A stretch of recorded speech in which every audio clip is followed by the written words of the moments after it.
C'est un des grands mystères. Comment la police judiciaire est-elle remontée jusqu'à ce suspect, qui serait donc Xavier Dupont de Ligonnès? En tout cas, ce qui apparaît ce soir, c'est que la personne interpellée à Glasgow a bien des empreintes digitales identiques à celles de Xavier Dupont de Ligonnès, qu'il voyageait donc avec une fausse identité et grâce à un passeport qui aurait été volé en 2014. Il avait donc changé d'apparence. Est-ce qu'on sait s'il était totalement méconnaissable?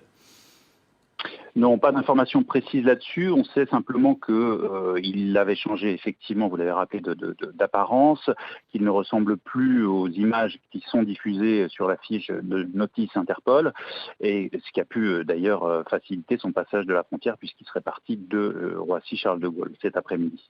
Alors il faut le dire, hein, cette affaire Dupont de Ligonnès, c'est l'un des grands mystères de la justice française ces dernières années, vous confirmez?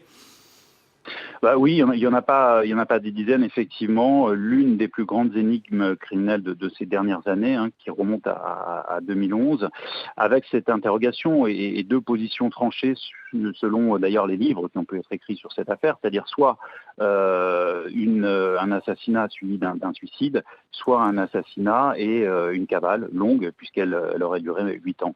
Alors on le sait, les enquêteurs français sont en route pour l'Écosse. Est-ce qu'on en sait un peu plus sur le calendrier des prochains jours, même s'il est peut-être trop tôt pour cela?